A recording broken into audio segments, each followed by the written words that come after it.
All right, I want to do a video on persistence and tell you why being too persistent could actually be hurting you as a copywriter trying to get clients, right?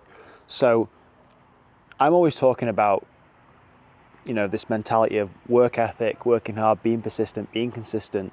However, I want to throw a spanner in the works in this video and explain to you when you can be too persistent, right? And I listened to a podcast earlier today, which I want to explain because it's really interesting and I thought it was really, really eye-opening. So there's a guy on the Colin and Samir podcast, and they interview all sorts of creators and stuff. And he had this guy on there called Alex, ironically, and he was a cold email expert. And he was using strategies to get the attention of billionaires and very, very influential people. And there's a story he shared in that video about him trying to get an interview with Warren Buffett, who is probably one of the greatest investors of all time. And he would send emails and handwritten letters to Warren Buffett on a weekly basis. Warren Buffett would actually write back saying he wasn't interested in doing this interview with this guy. He was messaging or contacting Warren Buffett's personal assistant. Again, he was just coming up against this wall, like no, like when Warren says no, he means no. And in the end, after I think almost a year or two of persisting with this, he rang this personal assistant up and asked again, can I get an interview with this guy? And the personal assistant was like, look, I see your persistence here, I see what you're trying to do, but it's just not going to happen. And Alex was someone who wasn't taking no for an answer.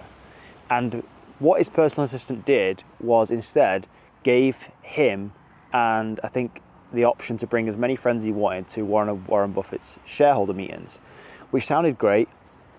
And this was just basically this personal assistant's way of trying to palm Alex off and just say, look, can't do this, but here's this, leave us alone.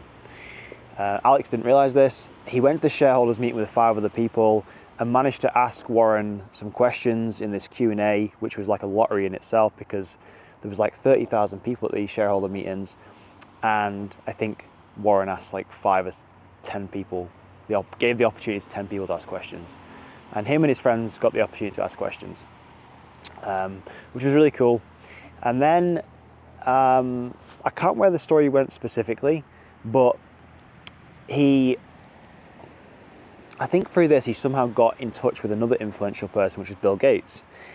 And he asked Bill Gates, or, head of something in Bill Gates' organization, how do I get in touch with Warren for an interview? So Bill Gates, that's easy. That's easy. I can sort that out Monday morning. And Bill Gates ended up putting Alex in touch with Warren Buffett. And then he got a letter back from Warren Buffett or his personal assistant saying that you'd been blacklisted. Please don't contact us again.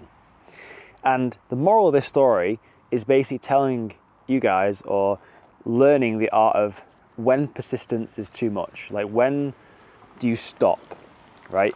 Because in this situation, it actually backfired completely on Alex, right? And what he failed to realize was he failed to see the feedback and adjust his strategy accordingly. So what can we learn from this, or what can you learn from this when you're outreaching to clients, right? Because I'm always obsessed about being persistent and the fact that the fortune is in the follow-up.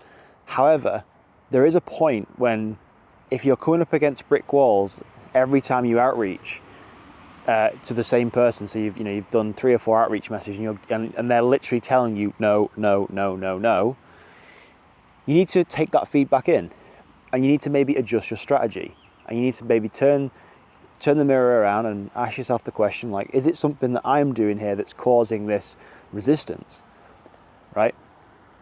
So instead of just persisting and maybe even coming up against even more rejections, it might be time just to adjust your strategy of how you outreach.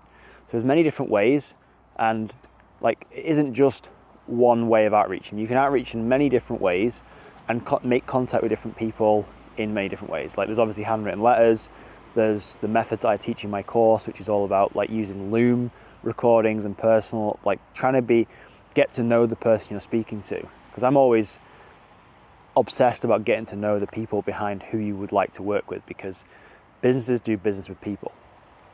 And we need to understand that. It's not Like they're not hiring you for being the copywriter you are. They hire personality, right? Sure, they're hiring you for your skill, but if you are a good person and a human, you're actually humane, and you understand empathy and emotion, you're going to get way further in life and as a copywriter. So just take this on board when you are next outreaching and learn from Alex, who, got rejected by Warren, got blacklisted unfortunately, but obviously learned some valuable lessons along the way when it comes to connecting with billionaires, millionaires, really highly influential people. And you may not be looking to outreach to these people with huge high statuses, but we can still take that same principle and apply it to our own outreach methods when we're looking to get and land copywriting clients. Doesn't matter where you are on the scale of just starting or completely advanced as a copywriter. But let me know in the comments what you think of this. I'd be curious to know what you think. And there are useful links in the description to my course if you're interested, and I'll see you in the next video.